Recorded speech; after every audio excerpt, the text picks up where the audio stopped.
अब एक डायग्राम से हम लोग मियोसिस को क्रैक कर रहे होंगे, बहुत प्यार से, बहुत आराम से। गौर से सुनिए, बहुत गौर से सुनिए। जो आपकी माइटोसिस है वहां हमने कुछ फीचर्स देखे थे आपके प्रोफेज के। अब प्रोफेज में यहां पर 5 स्टेजेस हैं, लेप्टोटीन, जाइगोटीन, पकाइटीन, डिप्लोटीन, डायाकाइनेसिस, ये प्रोफेज है।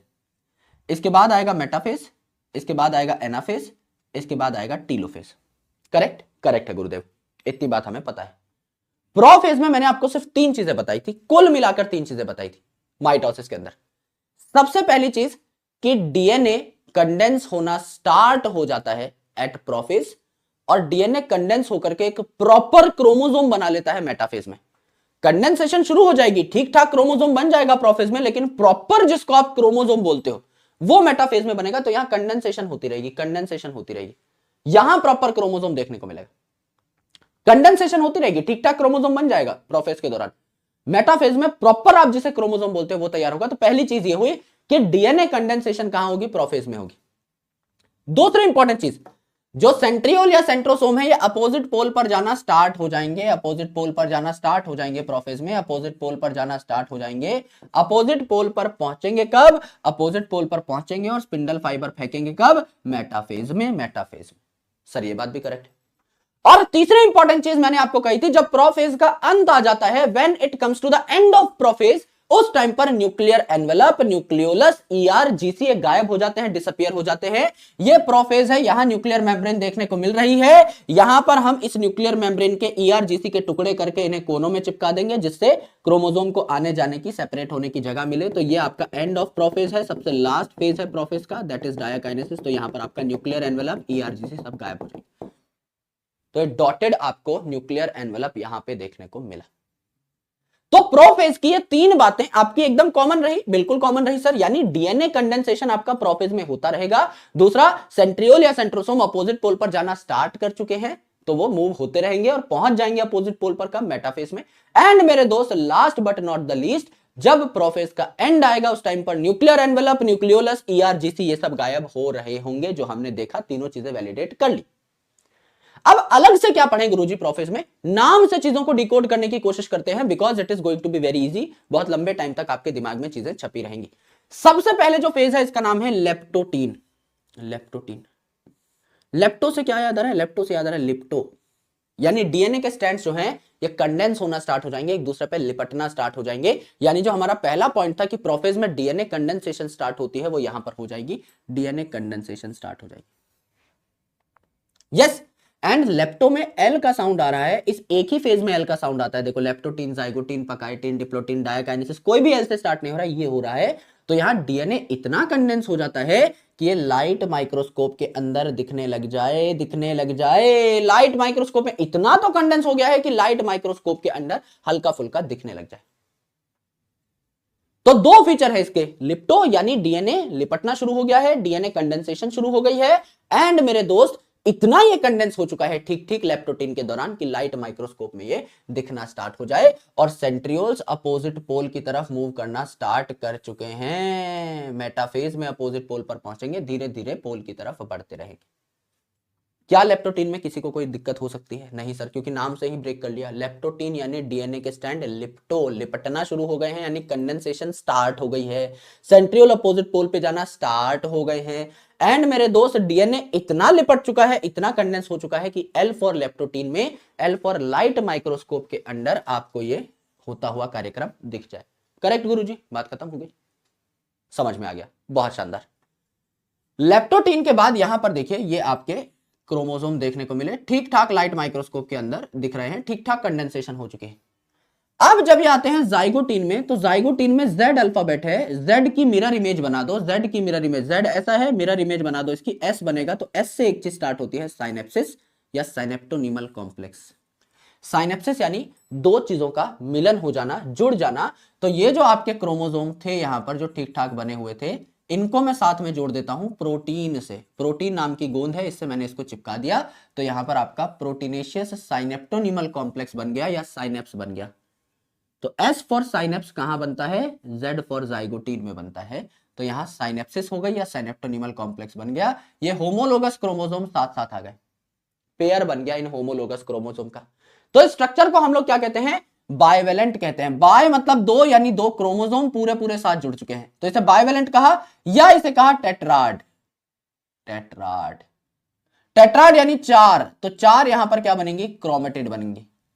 भाई दो क्रोमोसोम है तो चार क्रोमेटिड हो गई ना, एक क्रोमोसोम में दो क्रोमेटिड है, एक क्रोमोसोम में दो क्रोमेटिड है, तो ये दो क्रोमेटिड, ये दो क्रोमेटिड, टोटल आपकी चार क्रोमेटिड्स हो गई। और क्रोमोसोम कितने हो गए, दो हो गए। तो इसे बाइवेलेंट कह दिया हमने कि बाइवेलेंट यहां बन चुका है, दो क्रोमोसोम साथ साथ आ चुके हैं।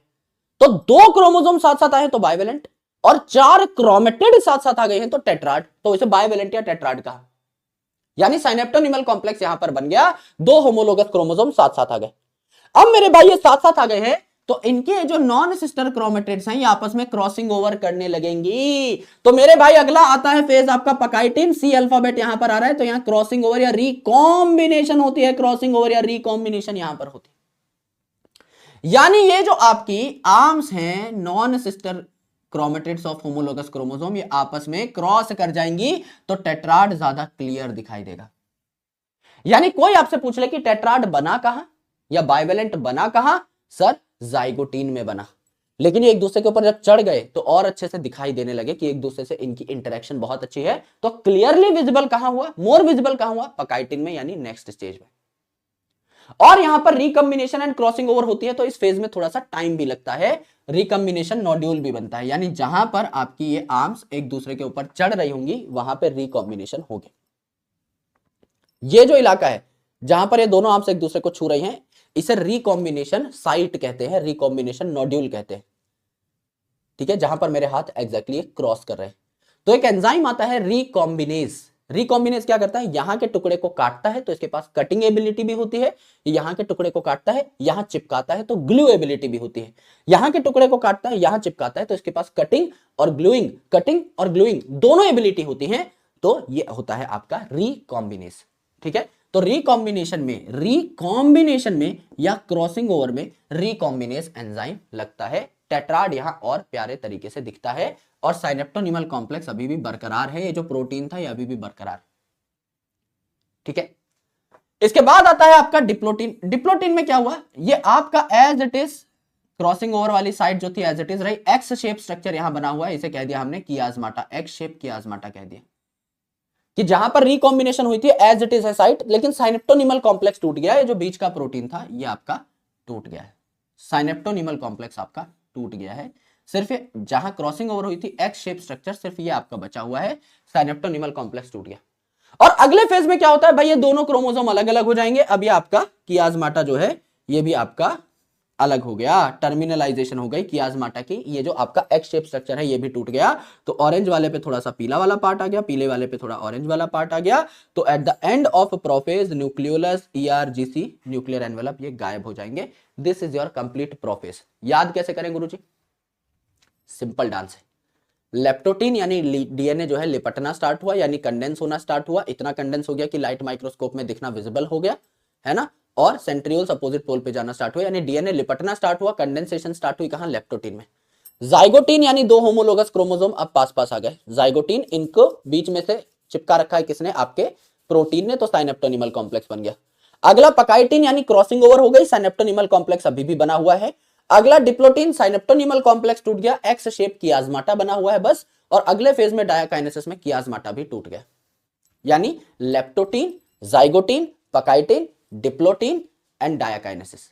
लेप्टोटीन डीएनए कंडेंस होना स्टार्ट हुआ, लाइट माइक्रोस्कोप में दिखना विजिबल हो गया, जाइगोटीन साइनेप्टोनिमल कॉम्प्लेक्स बना, पकाइटिन क्रॉसिंग ओवर हो गई लेकिन साइनेप्टोनिमल कॉम्प्लेक्स अभी भी बना हुआ है, डिप्लोटीन साइनेप्टोनिमल कॉम्प्लेक्स टूट गया, एक्स शेप कियाज्माटा बना हुआ है, एंड कियाज्माटा भी टर्मिनलाइज हो गया, टूट गया डायाकाइनेसिस में। 5 स्टेप, खेल खत्म। अब आपके ये जो क्रोमोसोम है थोड़े थोड़े डिफरेंट हो गए रिकॉम्बिनेशन क्रॉसिंग ओवर के बाद, इनको हम मेटाफेज में भेजेंगे। तो मेटाफेज में मेटाफेजिक प्लेट बनती है, यहां 2 मेटाफेजिक प्लेट बन जाएंगी मियोसिस 1 में। क्यों, क्योंकि 2 आपके होमोलोगस क्रोमोसोम देखने को मिल रहे हैं, तो यहां पर इस प्रकार के आपके क्रोमोसोम के पेयर हैं, तो 2 प्लेट बन जाएंगी। एक पूरा का पूरा सेट ऊपर भेज दो, एक पूरा का पूरा सेट नीचे भेज दो, तो क्रोमोसोम की कोई चीर फाड़ नहीं हुई, कोई आपके बीच में से स्प्लिटिंग ऑफ सेंट्रोमियर या क्रोमेटिड सेपरेशन नहीं हुई। सिंपल भाई, ऊपर से एक जाला फेंका, ऊपर खींच लिया एक सेट ऑफ क्रोमोसोम, नीचे खींच लिया एक सेट ऑफ क्रोमोसोम, तो दो आपकी मेटाफेजिक प्लेट बन गई। इनको आपने क्या किया, होमोलोगस क्रोमोसोम के सेट को सेपरेट कर लिया।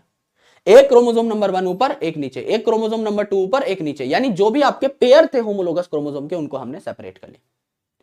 अब मेरे भाई इनके ऊपर हमने क्या लगा दी, न्यूक्लियर एनवेलप लगा दी टीलोफेज में, तो ये न्यूक्लियर एनवेलप ERGC ये सब आपके वापस आ जाते हैं। तो जाहिर सी बात है आपका यहां पर क्या हो गया, इनके ऊपर हमने न्यूक्लियर एनवेलप लगा दी।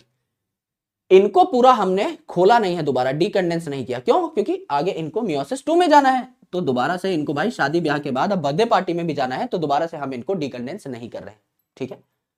एंड यहां पर ये जो सेंट्रियोल है, अब ये जो है ये आपके रेप्लिकेट कर जाएंगे इंटरकाइनेसिस में। डीएनए रेप्लिकेट नहीं करता, ये रेप्लिकेट करेंगे, क्योंकि दोबारा से ये जो एक डॉटर सेल बनी है ना, अब यहां दो डॉटर सेल बन जाएंगी ना, ये वाली एक, ये वाली दो, इनमें हमको अपोजिट पोल पर दोबारा से सेंट्रियोल्स चाहिए, जिससे वो खींचातानी करके 4 डॉटर सेल्स बना पाए।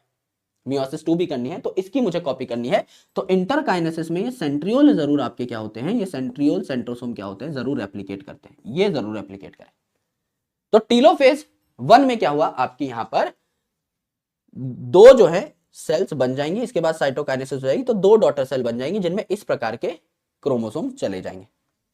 अब देखिए इस प्रकार का क्रोमोसोम 2 डॉटर सेल में चला गया था, एक डॉटर सेल को मैं यहां पर ले लेता हूं, तो ये प्रोफेज 2 है। थोड़ी बहुत डीकंडेंसेशन हुई होगी, कुछ जूते निकाले होंगे या टाई वाई ढीली करी होगी, उसको दोबारा टाइट कर लेंगे, थोड़ी बहुत पैकेजिंग होगी वो हो जाएगी, सेंट्रियोल अपोजिट पोल पे मूव करना स्टार्ट कर जाएंगे। प्रॉपर थोड़ी बहुत पैकेजिंग करने के बाद प्रॉपर क्रोमोसोम आपका मेटाफेज 2 में बन जाएगा, सेंट्रियोल अपोजिट पोल पर पहुंच गए, इस क्रोमोसोम को खींचना स्टार्ट कर देंगे आपके नीचे ऊपर की साइड, तो एनाफेज में ये सेपरेट हो जाएंगे। तो ये जो एक क्रोमोसोम था, इसकी क्रोमेटिड्स आपकी सेपरेट हो जाएंगी, सेंट्रोमियर स्प्लिट हो जाएगा, जैसे मियोसिस में माइटोसिस में हुआ था। एंड अब जो है इसकी दोनों पार्टी खत्म हो चुकी हैं, शादी ब्याह भी बर्थडे पार्टी भी, तो जाहिर सी बात है ये जो है आपका न्यूक्लियर एनवेलप यहाँ पे आ जाएगा, और ये जो क्रोमोसोम है दोबारा खुला खुला डीएनए बन जाएगा, अपनी आइडेंटिटी को लॉस कर देगा। तो अगर कुछ डीकंडेंसेशन हुई होगी तो उसको हम हल्का फुल्का पैक कर देंगे, सेंट्रियोल अपोजिट पोल पे मूव करना स्टार्ट कर जाएंगे, and at the end of prophase nuclear envelope ERGC disappear हो जाएंगे।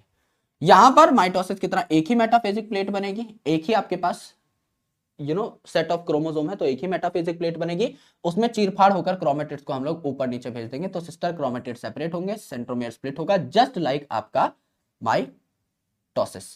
एंड जो टीलोफेज 2 है मेरे दोस्त, इसमें आपका डीकंडेंसेशन हो जाएगी, क्रोमोसोम अपनी आइडेंटिटी को फाइनली लूज कर देगा, यानी खुला खुला डीएनए यहां देखने को मिलेगा, and nucleolus nuclear envelope ERGC सब वापस आ जाएंगे।